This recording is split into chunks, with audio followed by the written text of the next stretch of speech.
Hi everyone, welcome back to the channel and another video on my BMW M135.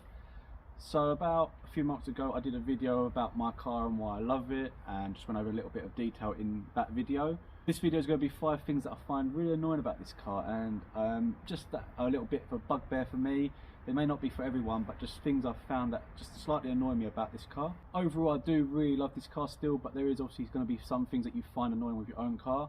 And I just wanted to talk over these a little bit that I'm finding with this car, and I just wondered if anyone else is having these sort of issues or any other issues they've found with their own BMW M135i.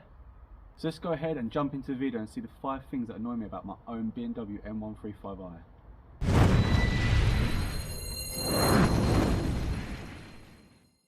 So the first thing that annoys me about this car is seating position. Now, I've got my seating position pretty good at the moment. But if I'm not wearing a coat, or if I am wearing a coat, it just feels like you're either too high, too low. You feel like you can't get comfortable with the backrest, so you're always fiddling with the chair. I can go around driving the car for, you know, miles on end trying to adjust my seat up, adjust it down, adjust it back on. It's just so annoying.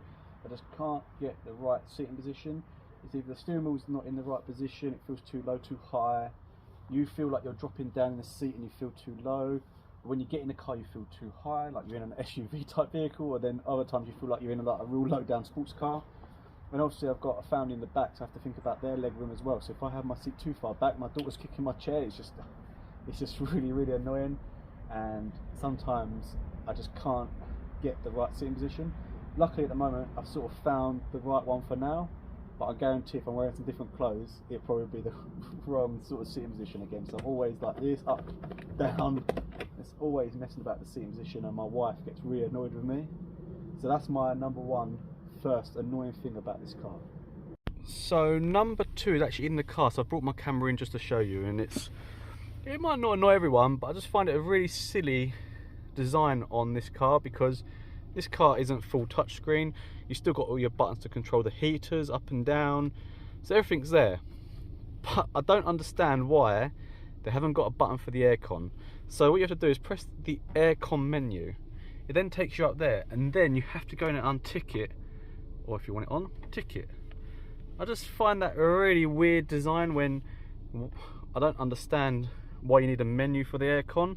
So you could press your max aircon on and it will turn it on, but it doesn't switch off the aircon there, as you see. But if I have it switched off, say it's off already and I press it, it will turn it on, but it won't turn it back off when you click that button. And I don't get that. I think if you turn the max aircon off, it should actually turn the button off. I don't know if anyone else has had that problem or noticed it. Obviously you can have it all in auto, but I actually like to control the heaters myself as I please and how I want it. And I just find that a really bit of a silly design, especially when you're driving. You've got to go into there and then press there, or whatever you want to do. The other way, you can go through the menus like on here and go into car setting, and it just seems really overcomplicated. And I just don't understand why they haven't got an aircon button there to press on and off. Like, they've got all other controls there but not that one. Let me know what you think in the comments regarding that one. So number 3 on this list of the things that annoy me and I don't like about this car is outside the vehicle, and it's to do with the wheels. And I'm going to turn the camera around for this just to talk a bit more detail about it. So these wheels, they look lovely, yeah, and I think they're a really nice design and they look really good, but going into my detail inside, these wheels are an absolute nightmare to clean. You clean them and they're dirty within a second, because the big brake calipers throw off so much dust, wheel dust, and they get dirty within an instant after cleaning them. But not only that, they're a nightmare to get into. These gaps down here, so I zoomed in a bit too much there, but in the gaps here it's a nightmare to clean. Not many brushes fit in them. The brake caliper's massive behind there, so you'll find it hard to find a brush that go into the actual inside of the barrel. And I'll tell you what, how many times I clean this car and the wheels, I always miss bits. You cannot get them off fully. The brake dust seems to stick to the wheels, so you can't just jet wash them off. They need to be scrubbed deeply. So yeah, that's my third annoying thing about this car, is actually cleaning these wheels. So next on the list is number 4, and this is outside the vehicle again, and this is actually the sound of the exhaust pipes. Now I'm going to turn the camera around again for this, just to go a little bit more in detail. Look at the size of the exhaust. Massive. You can fit your hand in both. Now you'd think that, even I know with the new modern cars they need to sound a bit quieter, but I still think it would sound better than it does.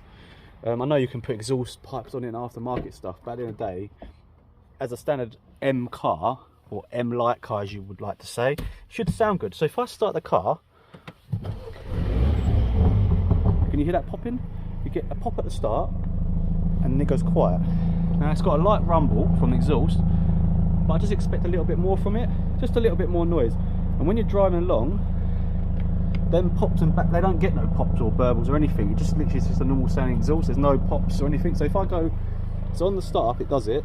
But if I rev it up now, and I'll keep my camera there.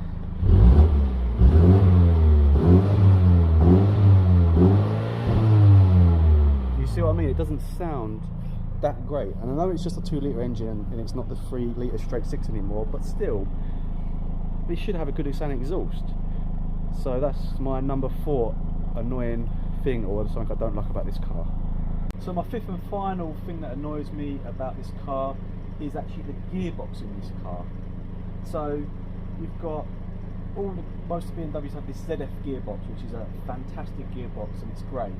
And they've put something different in this, which is not a ZF gearbox. And okay, it's not too noticeable and you can live with it, but sometimes when you pull out a roundabout, it's not the most responsive. So you put your foot down, it doesn't engage straight away, it doesn't give you the gear that you want.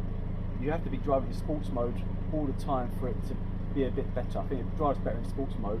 When you're in comfort, sometimes it's a little bit unresponsive, a little bit juddery sometimes, and it doesn't pull out the roundabouts great. And it just annoys me quite a lot that they've put this type of gearbox in this type of car. And I just think that they've cheaped out on that side of it.